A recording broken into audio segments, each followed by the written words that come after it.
Comment protéger ces données dans un contexte où on entend de plus en plus parler de hack? C'est ce qu'on va voir dans cette vidéo et on se retrouve tout de suite juste après ça.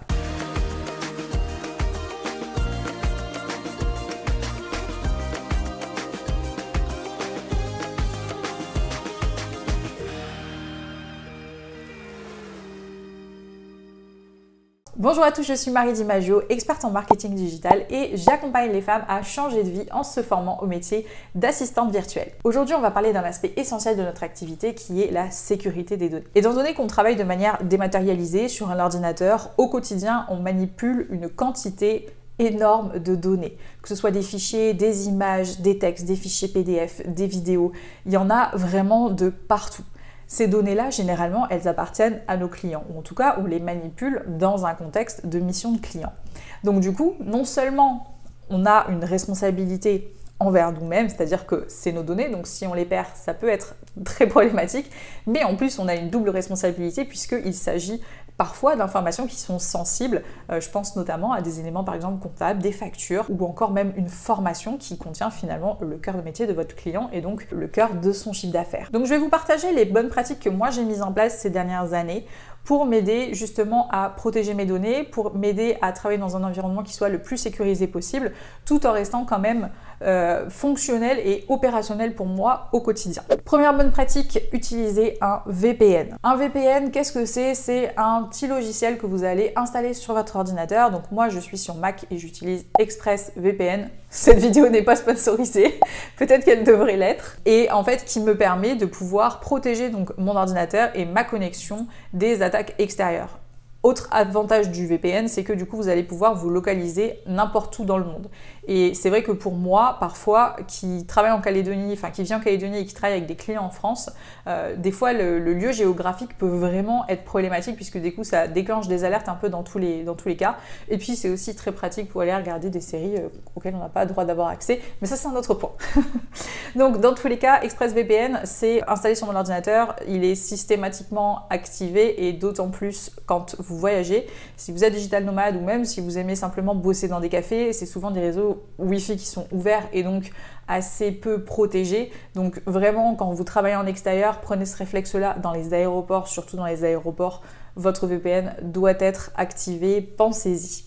Deuxième bonne pratique, c'est le NAS. Alors, cette fois-ci, on est un petit peu moins dans une logique de sécurité des données, même si clairement l'accès au NAS est très sécurisé, mais c'est aussi plutôt dans une notion de sauvegarde de vos données et de vous assurer que si un jour il y a un souci avec votre ordinateur, au moins vous avez une sauvegarde de vos fichiers. Alors, un NAS, c'est quoi? Parce que je sais que c'est un terme un peu barbare. Network as Service, donc c'est une sorte de serveur que vous allez installer directement chez vous, sur lequel vous allez pouvoir installer donc des baies de stockage avec généralement des fortes capacités, donc ça c'est très très pratique, et du coup sur lesquels vous allez pouvoir travailler en direct. Donc en fait vous allez pouvoir travailler sur votre ordinateur comme si vous travailliez sur le disque dur de votre ordinateur, simplement ce disque dur se trouve sur le NAS et donc il est synchronisé en direct. Alors j'espère que mes explications sont bonnes parce que je ne suis pas non plus une pro, mais en tout cas voilà ce que moi j'en ai compris et voilà comment moi je l'utilise. Donc moi j'ai un Asus Store, en fait j'en ai eu deux, j'en ai eu un d'une autre marque mais il a été perdu dans ma valise en France. Il faut savoir que c'est un gros investissement et d'ailleurs j'ai mis plusieurs années avant de sauter le pas.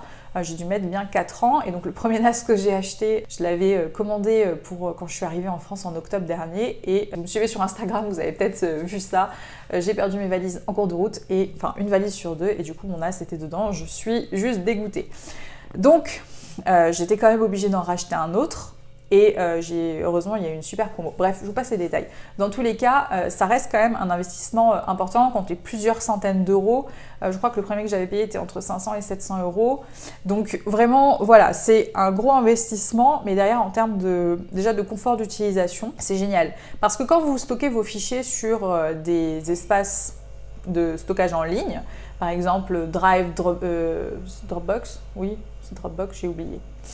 Ce type de service-là, ou le cloud par exemple sur Apple, en fait vous êtes obligé de synchroniser systématiquement, vous ne pouvez pas utiliser vos fichiers, les ouvrir sur votre ordinateur et les modifier tout en étant synchronisés directement sur l'espace de stockage. J'espère que c'est clair. Vous êtes obligé d'aller chercher votre fichier, de le télécharger sur votre ordinateur, de le modifier et ensuite de modifier la version que vous avez en ligne. En tout cas, moi, c'est comme ça que je fonctionnais. Et en plus, ma connexion est pas énorme et surtout, ça vous demande aussi un abonnement mensuel. Donc, avec le NAS, vous n'avez pas ce problème puisque le serveur est stocké chez vous. Donc, moi, quand je suis chez moi, j'ai accès à mes données, je peux les modifier comme je veux et c'est super facile. Après, quand je voyage, j'ai accès au NAS à distance, sauf si je l'emmène évidemment. Mais c'est un peu lourd, donc c'est pas extrêmement pratique. Et au final, du coup, je suis reconfrontée, entre guillemets, à la limite du stockage en ligne. Et du coup, c'est votre deuxième alternative si vous n'avez pas envie d'investir dans un NAS. Troisième alternative, moi c'est comme ça que j'ai fonctionné pendant longtemps, j'ai fonctionné avec des disques durs externes. Donc des disques durs externes, j'en avais deux, j'en avais un sur lequel je travaillais en permanence et un qui me servait de backup. Donc tous les mois, je faisais la sauvegarde des nouveaux fichiers du mois sur ce deuxième disque dur externe. Ça me permettait quand même d'avoir au moins un mois, au pire de perdre un mois, j'ai envie de dire. Alors, le disque dur externe, déjà de une, à part si vous êtes sur du SSD, et ça c'est important, vous n'êtes pas censé l'utiliser en permanence. C'est pas nécessairement une fonctionnalité habituelle et naturelle pour ce type d'objet. Donc ça, c'est pas ouf. Et après, surtout, moi, ma problématique, et ce qui m'a vraiment fait vriller, c'est que je travaille sur Apple et qu'ils ont modifié en fait les sorties. Avant, vous aviez des ports USB. Eux, ils font toujours les choses différemment. Donc du coup, je me suis retrouvée à devoir acheter des adaptateurs. Sauf que ces adaptateurs n'étaient pas du tout adaptés. C'est le cas de le dire. J'en ai un sous les yeux, donc je vous le montre. Donc on se retrouve avec ce type de truc là. Et du coup, on est obligé de brancher le disque dur externe ici. Et dès que vous bougez, le truc n'est pas stable, donc il se barre. Alors ça aurait pu être stable puisque les gars ont été intelligents, ils ont quand même prévu ça, qui est censé rentrer dans la prise jack et donc du coup vraiment stabiliser ce truc-là.